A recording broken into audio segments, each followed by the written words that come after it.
Assalamualaikum warahmatullahi wabarakatuh. Alhamdulillah hari ini kita bisa bertemu lagi meskipun secara asinkronus maya.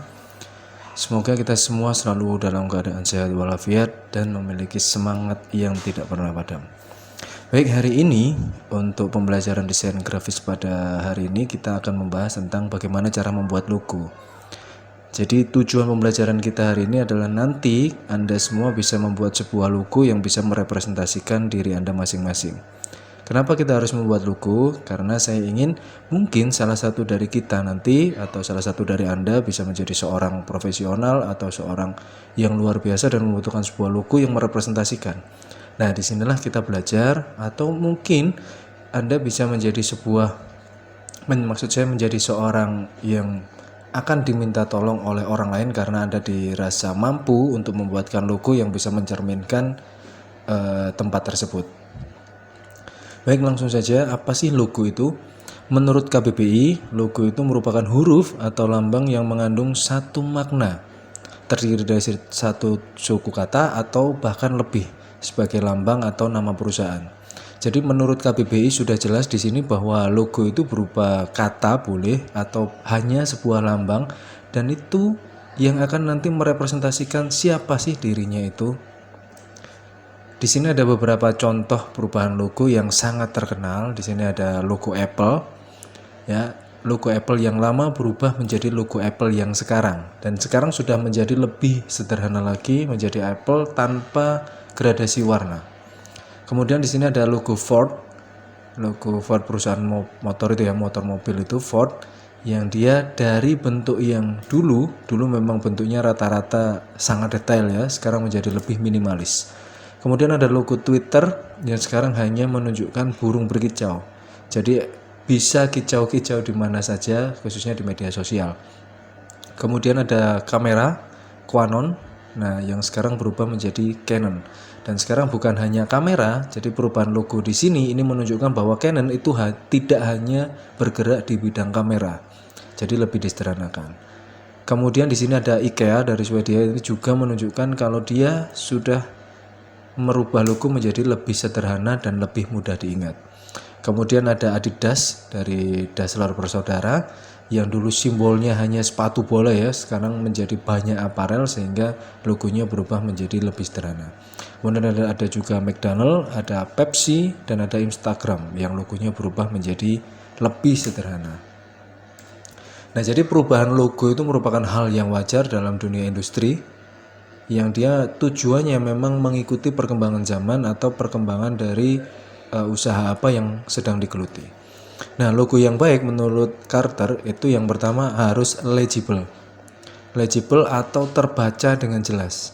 Jadi kadang mungkin kalau tadi kita ambil logo Ford atau logo Apple yang dulu kurang terbaca, jadi legible-nya kurang terbaca, itu akhirnya menjadi lebih sederhana dan mudah dibaca. Jadi orang dari jauh itu sudah tahu, oh ini Apple, oh ini Pepsi, oh ini Coca-Cola, dan lain sebagainya. Kemudian syarat yang kedua harus original, harus asli, nggak boleh plagiasi. Tapi nanti akan ada contoh-contoh logo yang mirip. Apakah itu plagiasi? Ada kemungkinan ya, ada kemungkinan tidak. Karena seseorang membuat logo itu kadang memang tidak memperhatikan logo-logo yang sudah ada sebelumnya. Jadi saat sudah membuat dan ternyata itu bisa mencerminkan identitas diri, ternyata ada logo yang mirip juga. Apakah itu salah? Tidak. Jadi mirip itu boleh karena memang ini mencerminkan diri kita sendiri gitu. Yang ketiga harus mencerminkan perusahaan apa sih itu atau siapa sih itu. Jadi menunjukkan dengan jelas, itu langsung mengena. Kemudian yang keempat harus simple. Nah, ini adalah syarat yang baru ya. Syarat kalau dulu mungkin tidak ada alasan untuk simple, tapi karena semakin modernnya zaman, akhirnya logo-logo yang simple itu menjadi sebuah hal yang diharuskan. Kemudian berikutnya adalah distinktif atau memiliki keberbedaan. Jadi di situ distinktif itu menunjukkan bahwa dia memiliki ciri khas. Yang keberbedaan di sini yang dimaksudkan adalah ciri khas yang berbeda, sehingga menunjukkan bahwa dia itulah tujuan dari pembuatan logo tersebut. Kemudian yang berikutnya yang tidak kalah penting adalah adaptable for all media. Jadi logo yang baik itu logo yang bisa diletakkan di media apapun. Misal nanti bisa di baju atau di tas atau di jaket, kemudian bisa dipajang di neon box dan lain sebagainya. Jadi tidak boleh logo ini hanya cocok kalau dia dipasang di meja, tapi saat dipasang di neon box jelek, atau di neon box bagus tapi di kartu nama kurang bagus. Jadi harus bisa sesuai dengan seluruh media. Yang terakhir adalah memorable atau bisa mudah diingat. Jadi sekali kita melihat sebuah logo, kita langsung tahu, oh ini loh logonya ini, dan dia mudah diingat gitu. Nah, jenis-jenis logo di sini ada logo alphabetical atau logo type. Jadi logo type di sini itu merupakan sebuah tulisan ya, seolah-olah dia hanya tulisan langsung. Jadi tanpa embel-embel apapun. Di sini ada contoh Disney. Jadi kalau kita lihat logo Disney ini kan sudah jelas ya, ini Disney, orang pasti tahu. Kemudian ada logo Dell. Nah, ini hanya tulisan biasa, tapi terkesan itu sudah menunjukkan siapa dirinya. Kemudian ada Microsoft, ada FedEx. Yang dulu FedEx ini juga logonya sangat luar biasa, bulat ya. Sekarang menjadi lebih simple. Ada juga logo Instagram, yang ini semuanya adalah logo type. Jadi semuanya hanya teks biasa, tapi menarik dan dia langsung mengena. Kemudian logo yang kedua, jenis logo yang kedua adalah iconic atau logogram. Jadi logogram ini hanya menunjukkan dia sebuah gambar. Jadi dia bentuknya icon yang menunjukkan inilah produknya. Nah, di sini ada contoh dari Garuda Indonesia, kemudian ada Apple dan ada dari Toyota. Dan ini menunjukkan dia tidak perlu menuliskan kata Toyota, dia tidak perlu menuliskan kata Apple, tapi dia sudah tahu dengan logo ini sudah merepresentasikan siapa itu Apple, siapa itu Garuda Indonesia, siapa itu Toyota. Yang ketiga juga ada jenis-jenis logo, yaitu logo campuran. Jadi campuran ini adalah gabungan antara teks dengan gram atau logogram. Jadi digabung. Di sini ada logo Adidas contohnya, di sini ada logo, kemudian ada tulisan Adidas. Jadi ini campuran antara logogram dengan logo type. Kemudian ada trans. Jadi di sini sudah menunjukkan dia trans, tapi harus ada teksnya di sini. Kalau nggak ada teksnya berarti bukan trans. Kan seolah-olah seperti itu. Jadi logo campuran antara logo type dan logogram. Kemudian apa sih yang harus dipertimbangkan dalam pembuatan sebuah logo? Yang pertama adalah kliennya siapa. Siapa yang ingin membuat logo tersebut. Jadi kita harus benar-benar tahu siapa dia, kemudian lembaganya seperti apa, bergerak di bidang apa, dan yang diinginkan diharapkan untuk ke depan itu seperti apa. Karena logo itu punya mimpi ke depannya. Jadi saya kalau menggunakan logo ini mungkin ya, ini akan menjadi sebuah keberuntungan untuk saya. Jadi kadang orang melihat sebuah logo, kalau ada orang pesan logo kemudian kita pesankan 4 macam logo, klien ini akan tahu, ini loh langsung dia mengena di hati, oh berarti logo ini yang harus saya gunakan. Jadi kecocokan antara klien dengan apa yang kita buat itu harus sangat dipertimbangkan. Kemudian sasaran. Nah, segmentasinya siapa? Kita harus mempertimbangkan faktor usia, kemudian berdasar wilayahnya seperti apa, jenis kelaminnya apa, profesinya apa, tingkat pendapatan, tingkat pendidikan, dan lain sebagainya. Pada contohnya, misal jenis kelamin, kenapa logo harus melihat jenis kelamin sasarannya? Nah, misal kita punya logo produk kecantikan, tapi gambarnya seram, seperti logo-logo band metal, logo-logo yang horor-horor gitu kan nggak cocok untuk kecantikan. Jadi jenis kelaminnya apa, kemudian targetnya siapa, itu harus disesuaikan. Kemudian usia. Nah, kalau kita lihat tadi di logo Disney itu kan kelihatan seperti anak-anak sekali ya.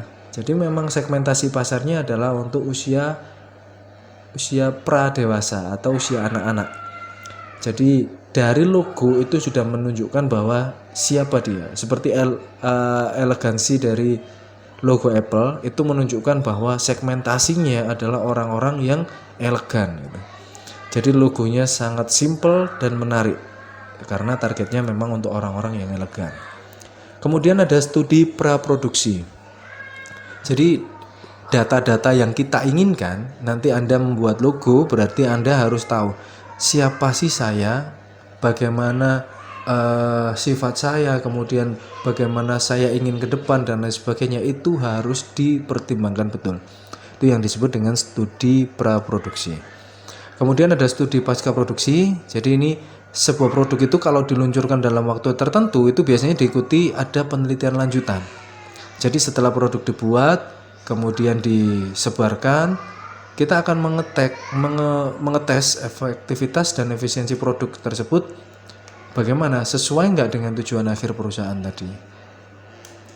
Kemudian ada estetika, dan ini yang sangat penting harus diperhatikan, itu tentang teori pada seni pada umumnya ya. Ada pendekatan beberapa, yaitu pendekatan formal atau struktural, kemudian ada analisa bahasa rupa. Jadi kecocokan tadi misal antara logo yang dibuat untuk segmentasi pasar, untuk usia, itu ada bahasa rupa. Kemudian ada analisa semiotik. Nah, analisa semiotik ini analisa keberbahasaan.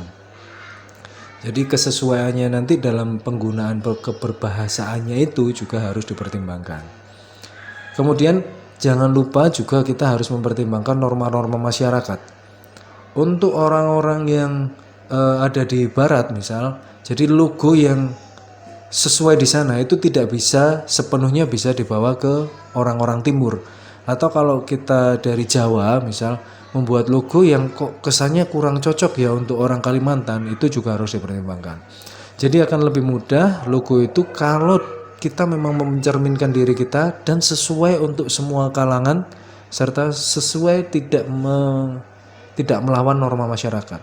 Misal saya membuat logo berwarna pelangi dan sekarang masyarakat mulai punya pandangan bahwa logo pelangi itu adalah untuk orang-orang LGBT.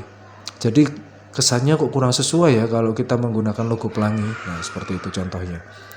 Kemudian ada kaidah bahasa dan ejaan. Lebih baik, akan sangat baik jika bahasanya baku. Tapi tidak menutup kemungkinan kalau memang perusahaan kita itu menggunakan bahasa daerah sebagai ciri khas.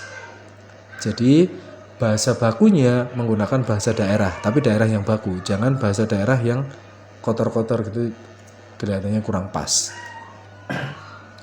Kemudian ada kaidah lain yang ini mungkin banyak orang yang mempertimbangkan sekali ya, meskipun kurang rasional, yaitu ada dari Feng Shui, kemudian ada untuk dibawa dulu ke perdukunan, ke perklinikan gitu ya. Biasanya itu ada. Jadi kok ini logonya menghadap ke sini, warnanya seperti ini, secara Feng Shui kurang tepat, ya berarti harus diganti. Biasanya seperti itu.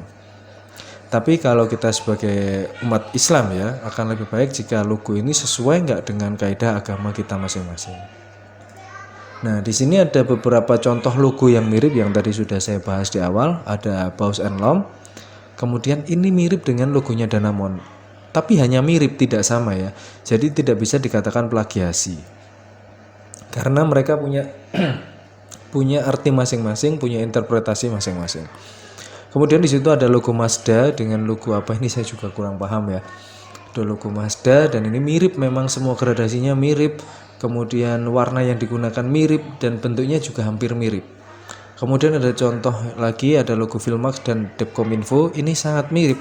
Tapi kenapa menggunakan warna yang sama, kemudian arahnya berbeda? Ini punya ciri khas masing-masing. Jadi kalau secara analisa bahasa ya, kalau kita belajar tentang bahasa, ilmu bahasa biasanya, kalau ada logo yang menjulang ke atas, jadi arahnya ke atas ini, sebentar, kalau arahnya ke atas, nah ini menunjukkan ke atas dan ke kanan, itu menunjukkan kalau kita ingin maju. Tapi kalau dari atas ke bawah, ini biasanya menunjukkan bahwa ini kurang optimis. Nah, jadi ada arti-arti dari bentuk-bentuk teks seperti itu. Kemudian ada logo Gucci dan Chanel. Dan Chanel ini memang mirip tapi dia berbeda, sepenuhnya berbeda. Kemudian ada logo Indomie Sedap, ada Supermie mie sedap.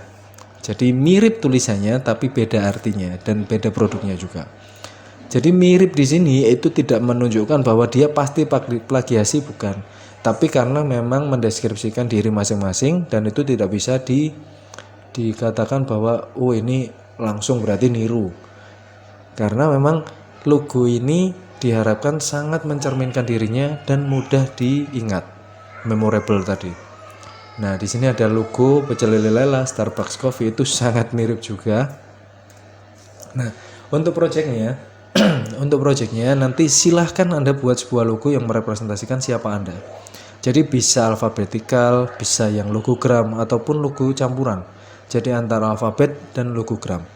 Nah, di sini project ini tujuannya saya ingin tahu Anda bisa nggak mendeskripsikan diri Anda itu hanya dalam satu bentuk yang sederhana. Saya harap project di sini nanti logonya bisa sangat simple, memorable, dan itu merepresentasikan diri Anda masing-masing. Baik, saya kira itu untuk pengantar tentang pembuatan logo. Kurang lebihnya saya mohon maaf. Jika ada pertanyaan silakan disampaikan di WhatsApp group. Untuk minggu depan berarti kita sudah bisa mulai bersinkronmaya karena Anda sudah pulang dari magang. Baik, terima kasih. Saya akhiri untuk perkuliahan tentang logo hari ini. Wabillahi taufiq wal hidayah. Assalamualaikum warahmatullahi wabarakatuh.